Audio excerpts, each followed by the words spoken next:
দর্শক, এবার জামায়াতে ইসলামীর কাছ থেকে বিরাট এক সুসংবাদ পেতে যাচ্ছেন রাশেদ প্রধান। নেপথ্যের আসল কারণ জানলে অবাক হবেন। রাজনীতির মাঠে চরম স্বার্থপরতা আর ক্ষমতার লোভ যখন চারদিকে গিজগিজ করছে, ঠিক তখনই বাংলাদেশের রাজনৈতিক ইতিহাসে রচিত হতে যাচ্ছে এক বিরল অবিশ্বাস্য বন্ধুত্বের উপাখ্যান। কোনো ব্ল্যাকমেইল নয়, কোনো চাপ প্রয়োগ নয়, এমনকি কোনো প্রকাশ্য দর কষাকষি ছাড়াই বাংলাদেশ জামায়াতে ইসলামীর কাছ থেকে এক বিরাট এবং অভাবনীয় সুসংবাদ পেতে যাচ্ছেন জাতীয় গণতান্ত্রিক পার্টি বা জাকপার শীর্ষ নেতা রাশেদ প্রধান। আওয়ামী লীগের অসমাপ্ত কাজকে পূরণ করার জন্য যে বিএনপি দায়িত্ব গ্রহণ করেছে, সেই বিএনপি এবং ভারতের আধিপত্যবাদকে আমরা মেনে নেব না ইনশাআল্লাহ। কথাবার্তা পরিষ্কার। 1 জুলাই গিয়েছে, আরেক জুলাই আসবে। এক গণ অভ্যুত্থান গিয়েছে, আগামী গণ অভ্যুত্থান আসতে যাচ্ছে।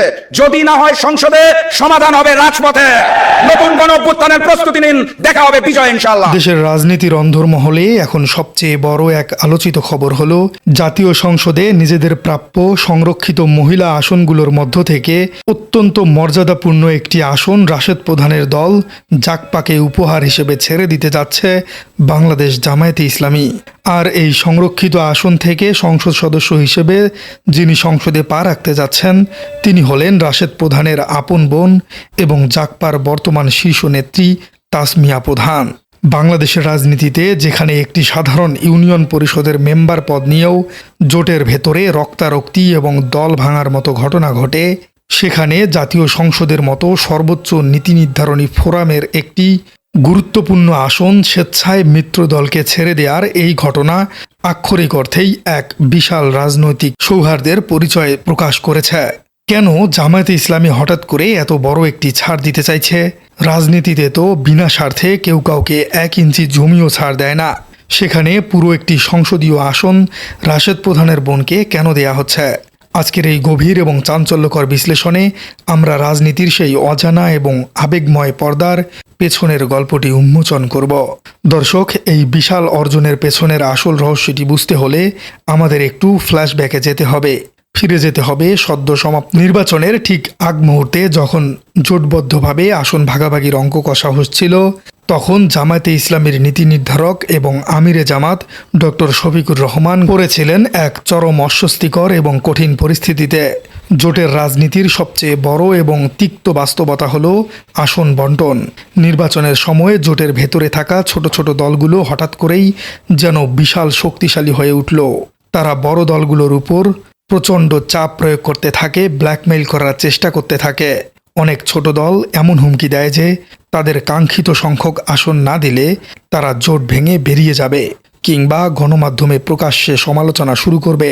ঠিক এমন একটি দম বন্ধ করা রাজনৈতিক দর কষাকষির মুহূর্তে, যখন অন্যান্য মিত্র দলগুলো 1টি বা 2টি অতিরিক্ত আসনের জন্য জামাতের উপর রীতিমতো মানসিক চাপ সৃষ্টি করেছিল, তখন রাশেদ প্রধান, যা ডক্টর শফিকুর রহমান সহ জামাতের পুরো হাইকমান্ডকে রীতিমতো হতবাক করে দিয়েছিল। রাশেদ প্রধানের নিজেরও একটি নির্দিষ্ট নির্বাচনী আসন ছিল, যেখান থেকে তার নির্বাচন করার কথা এবং তার একটি শক্ত অবস্থানও ছিল। কিন্তু জোটের স্বার্থে তিনি 2টি আসনই ছেড়ে দিয়েছিলেন। রাশেদ প্রধান সেদিন জামাতের আমিরকে অত্যন্ত স্পষ্ট এবং দৃঢ় কণ্ঠে যে কথাটি বলেছিলেন, তা আজ রাজনৈতিক অঙ্গনে একটি আইকনিক উক্তি হিসেবে ঘুরে বেড়াচ্ছে। তিনি বলেছিলেন, আপনারা আমাকে আসন দিলেও আমি আপনাদের সাথে আছি, আর আসন না দিলেও আমি আপনাদের সাথেই আছি। আমাদের লক্ষ্য একটাই, দেশের মুক্তি। এর জন্য আমার ব্যক্তিগত সংসদ সদস্য হবার কোনো বড় কথা নয়। কথাটি শুধু মুখের কথা ছিল না, রাশেদ প্রধান তা বাস্তবে প্রমাণ করিয়ে দেখিয়েছিলেন। নিজের আসন ছেড়ে দেওয়ার পর অনেক নেতাই অভিমান করে নিষ্ক্রিয় হয়ে যান, ঘরে বসে থাকেন। কিন্তু রাশেদ প্রধান সেই কাজটি করেননি। তিনি শেষ পর্যন্ত জোটের মাঠে মাটি কামড়ে পড়েছিলেন। নিজের নির্বাচন না থাকা সত্ত্বেও জামায়াতে ইসলামীর প্রার্থীদের বিজয়ী করার জন্য সারা দেশে অক্লান্ত পরিশ্রম করেছেন। দিনরাত এক করে ছুটে বেরিয়েছেন এক নির্বাচনী এলাকা থেকে আরেক এলাকায়।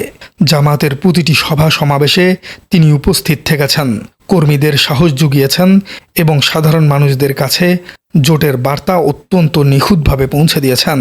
রাশেদ প্রধানের এই নিঃস্বার্থ আত্মত্যাগ এবং চরম ধৈর্য এবং প্রশ্নহীন আনুগত্য জামাতের হাইকমান্ডের নজর এড়ায়নি।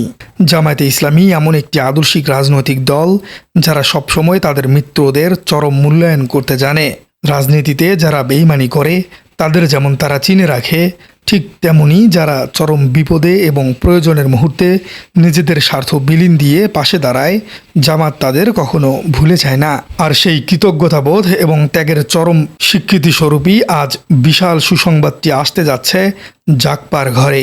জাতীয় সংসদে যে কয়টি মহিলা সংরক্ষিত আসন জামায়াতে ইসলামী তাদের প্রাপ্ত জোটের অনুপাতে পেয়েছে, সেখান থেকে একটি আসন তারা সরাসরি তাসমিয়া প্রধানের জন্য ছেড়ে দেওয়ার সিদ্ধান্ত প্রায় চূড়ান্ত করেছে।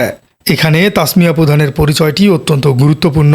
তিনি শুধু রাশেদ প্রধানের বোনই নন, জাগপার প্রতিষ্ঠাতা এবং আজীবন সংগ্রামী নেতা মরহুম শফিউল আলম প্রধানের সুযোগ্য কন্যা। শফিউল আলম প্রধান তার পুরো জীবন দেশের স্বাধীনতা, সার্বভৌমত্ব এবং জাতীয় আগ্রাসনের বিরুদ্ধে লড়াই করে কাটিয়েছিলেন।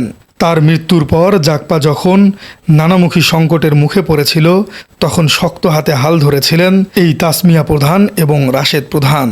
আজ তাসমিয়া প্রধান যখন জাতীয় সংসদের ফ্লোরে গিয়ে দাঁড়াবেন, তখন শুধু জাগপার নয়, বরং শফিউল আলম প্রধানের সেই হারানো এবং আপসীন কণ্ঠস্বরই যেন নতুন করে জাতীয় সংসদে ধ্বনিত হবে।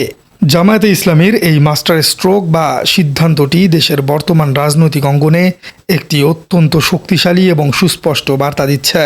বার্তাটি হলো, যারা জোটের রাজনীতিতে ব্ল্যাকমেইল করে, ক্ষমতার দম্ভ দেখানো কিংবা স্বার্থপরের মতো আচরণ করে, তাদের দিন শেষ। জামাত এখন আর সেই পুরনো ধারার সুবিধাবাদী মিত্রদের পরোয়া করে না। রাশেদ প্রধানের মতো পরীক্ষিত, বিশ্বস্ত এবং নিঃস্বার্থ জোটসঙ্গী মূলত এখন জামাতের আসল দরকার। এই সিদ্ধান্তের ফলে জামায়াতে ইসলামের প্রতি অন্যান্য ছোট ছোট সমমনা দলগুলোর আস্থা এবং বিশ্বাস দ্বিগুণভাবে বৃদ্ধি পেয়েছে। তারা বুঝতে পারছে, জামাতের সাথে সততা এবং নিষ্ঠার সাথে রাজনীতি করলে তার মূল্যায়ন নিশ্চিতভাবেই পাওয়া যায়। এটি মূলত একটি উইন উইন বা উভয় পক্ষের জন্যই একটি বিজয়ী পরিস্থিতির তৈরি করেছে। জাগপা পাচ্ছে তাদের দীর্ঘদিনের কাঙ্ক্ষিত একটি সংসদীয় আসন, যার মাধ্যমে তারা জাতীয় রাজনীতিতে নিজেদের অস্তিত্ব এবং প্রাসঙ্গিকতাকে নতুন করে প্রমাণ করার একটি বিশাল প্ল্যাটফর্ম পাবে। অন্যদিকে জামায়াতে ইসলামী এই একটিমাত্র আসন ছাড় দেওয়ার মাধ্যমে পুরো দেশের রাজনৈতিক মহলে নিজেদের মহানুভবতা, মৃত্যুদের প্রতি সম্মান এবং দূরদর্শী রাজনৈতিক প্রজ্ঞার এক উজ্জ্বল দৃষ্টান্ত স্থাপন করল। রাজনীতিতে ক্ষমতার চেয়ার চিরস্থায়ী নয়, কিন্তু বিশ্বাস এবং ত্যাগের যে দৃষ্টান্ত রাশেদ প্রধান স্থাপন করেছেন এবং জামায়াতে ইসলামী যে রাজকীয় প্রতিদান দিতে যাচ্ছে, তা আগামী প্রজন্মের রাজনীতিকদের জন্য একটি বিশাল শিক্ষণীয় অধ্যায় হয়ে থাকবে। সামনের দিনগুলোতে সংসদে তাসমিয়া প্রধানের বলিষ্ঠ কণ্ঠস্বর দেশের সাধারণ মানুষদের অধিকার আদায়ে কতটা কার্যকর ভূমিকা রাখবে, সেটাই এখন দেখার বিষয়। প্রিয় দর্শক, আপনার কি মনে হয়, রাশেদ প্রধানের বোনকে জামাতের সংরক্ষিত আসন থেকে একটি আসন ছেড়ে দিয়ে জামাত আসলেই কি ঠিক কাজ করলো? কমেন্টে জানিয়ে দিন আপনার মূল্যবান মতামত। আর আপনার রাজনীতি চ্যানেলে নতুন হয়ে থাকলে চ্যানেলটি সাবস্ক্রাইব করার অনুরোধ থাকলো। দেখা হচ্ছে পরবর্তী কোনো ভিডিওতে।